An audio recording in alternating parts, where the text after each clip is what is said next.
Welcome back to The Breakdown with me, NLW. It's a daily podcast on macro, Bitcoin, and the big picture power shifts remaking our world. The Breakdown is sponsored by Nexo.io, Arculus, and FTX, and produced and distributed by CoinDesk. What's going on, guys? It is Sunday, March 6th, and that means it's time for Long Reads Sunday. Today we are discussing whether one of the long-range impacts of these sanctions will be the beginning of the post-dollar world. Before we get into that, however, if you are enjoying The Breakdown, please go subscribe to it, give it 5 stars, give it a great rating, or if you want to get deeper into the conversation, come join us over on the Breakers Discord. You can find a link in the show notes, or you can go to bit.ly/breakdownpod. Also, a disclosure, as always, in addition to them being a sponsor of the show, I also work with FTX. And finally, this week I am pleased to have an additional sponsor in Cointelli. And with tax season upon us, this is one I think you'll want to hear about. Cointelli is here to make crypto tax reporting stress-free for both individuals and accountants. Designed by CPAs, Cointelli supports hundreds of crypto platforms and provides accurate calculations so you don't pay any extra on your taxes. Cointelli also charges no added fees for up to 100,000 transactions and offers 24/7 customer support from tax advisors. Check them out at Cointelli.com. That's Cointelli.com. Thanks to Cointelli for joining as a sponsor of The Breakdown this week. All right, so to today's main discussion and our article that we'll be reading. As anyone who's been following the show will know, one of the main considerations as people have been thinking about the geopolitical implications of these sanctions isn't just whether they'll be effective in bringing Russia to heel with regard to the specific war in Ukraine. It's also about whether it will push not only Russia, but other nations around the world to reduce their dependence on the dollar as the world's reserve currency. The idea here, of course, is that if we can weaponize the US dollar, and the US dollar is the currency the world runs on, does that make people fear what we might do to them later on? Well, for context on this discussion, let's turn to David Morris today, who wrote, "Bitcoiners were right. Weaponized finance just created a post-dollar planet. A wave of sanctions hitting Russia highlights the complex web of connections that make up contemporary global society and its ultimate fragility. Vladimir Putin's Russia is facing a wave of truly unprecedented financial sanctions in retaliation for its widely scorned invasion of Ukraine. The sanctions have suddenly revealed the massive power that lay dormant in the unified global banking system for decades. But it likely also marks the beginning of that power's end and the dawn of something more fragmented. Russia's dependence on systems like SWIFT bank messaging, correspondent banking, and Apple Pay is a product of the global dominance of a unified market capitalist status quo. This status quo represents the neoliberal end of history that was widely presumed to have arrived with the fall of the Soviet Union. But there may be no better sign of the end of history than the weaponization of finance happening right now. The scope of sanctions hitting Russia over the last week has showcased the incredible web of nested cross-border interdependencies that make up the fabric of essentially every contemporary society and their ultimate fragility. Some Russian banks have been disconnected from the SWIFT messaging system crucial to international transfers. Shares in one of Russia's largest banks collapsed 95% on the London Stock Exchange. The ruble has declined by roughly 50% against the dollar in just a week, a body blow to the Russian economy that would have long-lasting effects even if it is a short-term dip, which it won't be. Trade restrictions are looking just as devastating. Taiwan has said it will halt semiconductor exports to Russia. Industry observers believe the Russian commercial air fleet, made up largely of Boeing and Airbus planes, is 2 to 3 weeks away from complete shutdown because of an embargo on parts. Apple Pay and other consumer payment services have been cut off for some customers, reportedly causing disruptions including slowdowns in Moscow's subway system. The total impact reaches down into the very guts of Russian society. It was seemingly not much of an exaggeration then when France's finance minister promised on Tuesday, March 1st that, quote, "we are going to cause the collapse of the Russian economy." All of this should be considered in a longer historical context. Until recently, such opportunities for disruption simply didn't exist.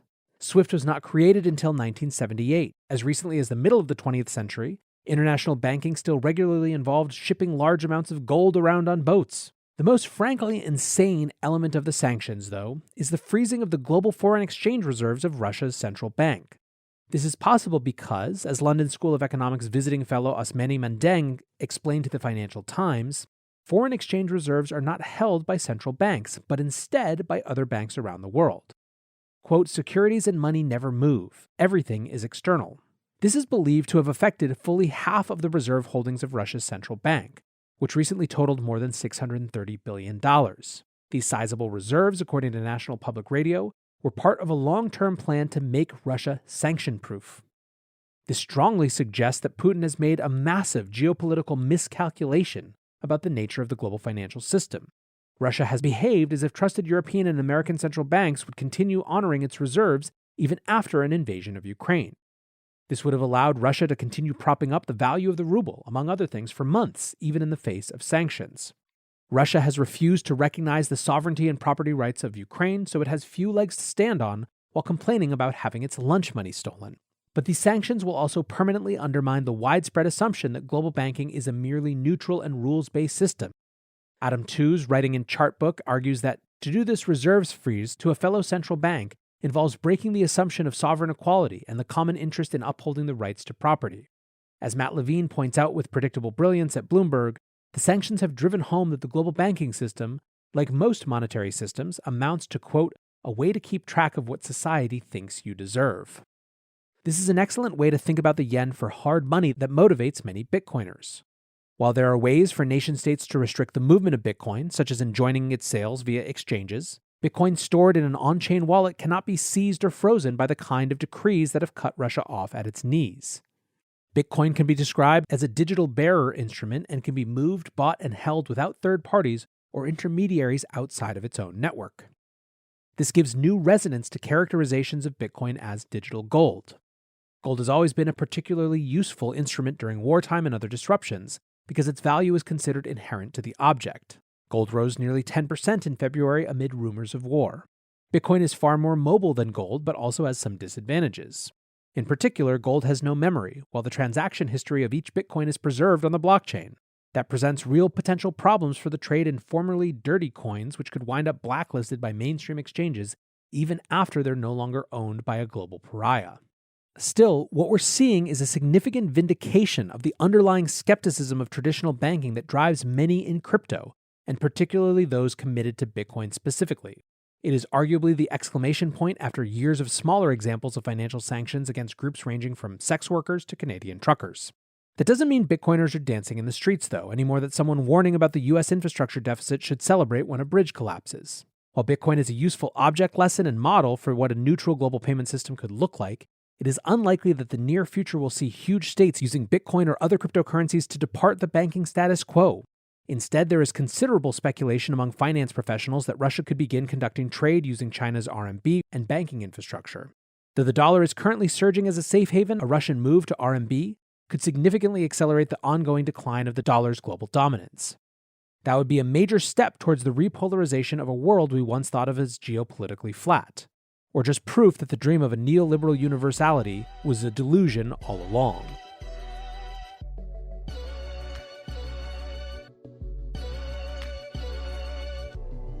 Nexo is the go-to platform for all things crypto. Invest in the hottest coins out there and start earning risk-free interest of up to 20% APR, paid out daily. Need cash ASAP but don't want to sell? Use your crypto as collateral and receive a credit line at premium rates. Open your Nexo account by March 31st and receive up to a $100 welcome bonus. Get started today at nexo.io. That's nexo.io. Meet Arculus, the next generation cold storage wallet. Arculus secures your crypto using 3-factor authentication, providing a simpler, safer, and smarter way to store, buy, swap, send, and receive crypto. Arculus is offline cold storage. Your private keys are encrypted on the Arculus keycard and are never online. Stay safe from hackers with no cords, no charging, no Bluetooth. Just crypto security made simple. Buy Arculus on Amazon today. The breakdown is sponsored by FTX US. FTX US is the safe, regulated way to buy and sell Bitcoin and other digital assets, with up to 85% lower fees than competitors. There are no fixed minimum fees, no ACH transaction fees, and no withdrawal fees. one of the largest exchanges in the US. FTX US is also the only leading exchange that supports both Ethereum and Solana NFTs. When you trade NFTs on FTX, you pay no gas fees. Download the FTX app today and use referral code BREAKDOWN to support the show. So there is a lot to say and explore about this. Let's talk first about the side of the argument that views this as the beginning of the end of the era of US dollar dominance. The argument, I think, is pretty clear. It effectively comes down to human nature and the political nature of sovereign entities, which is to want freedom and independence, do not want to be subject to the controls of some other power far away. The whole idea here is that if the US dollar system is effectively neutral, we can ignore the fact that those parties who are not the US can ignore the fact that it is, by definition, not neutral because it is tied to a specific political entity, in other words, the United States. For many, many years, this neutrality was a key part of this global system. There is, of course, another aspect to neutrality, which is not just that the users of a system don't feel threatened, but also that it allows for more users of a system in a network. SWIFT, as has been pointed out, ultimately runs on a network effect where it wants all of the banks in the world to be on the same system. It is much less useful and much less efficient if the world is divided into 17 or 18 different SWIFTs based on region and politics and religion and whatever else you might divide a banking system around. That creates another motivation for political neutrality, at least as applied in practice. There have been, however, cracks in the political neutrality of the financial system over the last decade. The disconnecting of Iran from the SWIFT system stands out as chief among them. Going into this week, however, it was unthinkable to many that the US and its allies would go so far as to target a state the size of Russia with this sort of financial weaponization. Then again, it was also largely unimaginable that a state the size of Russia would choose to invade its neighbor unprovoked, but here we are. Given this, and given the new world in which the US and its allies have chosen to weaponize the financial system in this way, it creates a crack in the narrative of political neutrality of the US dollar-led system.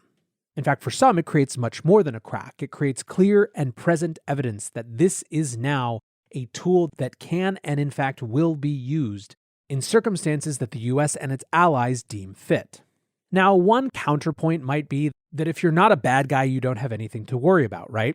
The classic privacy argument, for example. However, you have to think that even some US allies might look at this situation and be somewhat concerned about their reliance on the system. Europe is a complex collection of different ideas and sentiments and political philosophies.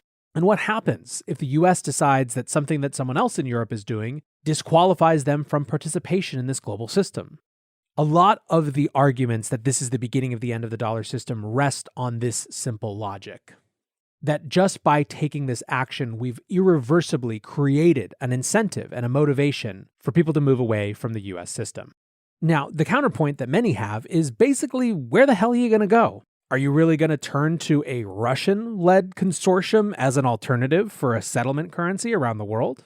Are you really going to turn to China? Do you think China has more of your interests in mind as it tries to roll out its alternative systems? Personally, I don't think that the cleanest dirty shirt argument is that dismissible. I also don't think it's mutually exclusive to say that the US has gone and created more incentives for people to look for an alternative without it being clear that there is a good alternative currently. The other counterpoint to all of this is really how much has changed. When it comes to this discussion of a unipolar or multipolar world, how much have the actions of the US and its allies this week pushed, for example, China farther versus just nudged it along a path that it was already on? We've watched China spend the last 2 years systematically trying to remove any domestic threats to its monetary system. First in the form of mobile money from Web 2 companies, and then second in the form of Bitcoin and crypto. It's been very clearly a goal for the CCP to expand China's currency as a settlement currency for trade around the world, and it seemed pretty clear that a big part of their push for a digital yuan is exactly that. In other words, it's not impossible that this is just confirming for China of why they wanted to get outside of the US's sphere of influence versus something that actually fundamentally changes their position. If that's the case, then the real question will come down to spheres of influence. Where will emerging markets look to alignment if you have a multipolar world with a Chinese currency-led system and a US dollar-led system competing for your affiliation? Or will you, and this is where El Salvador gets really, really interesting, look to an alternative settlement currency that is in fact non-sovereign and not subject to either of these political games? You want to talk about big picture power shifts, this is about as big as it gets. For now, I want to say thanks again to my sponsors Nexo.io, Arculus, FTX, and Cointelli, and thanks to you guys for listening. Until tomorrow, be safe and take care of each other. Peace.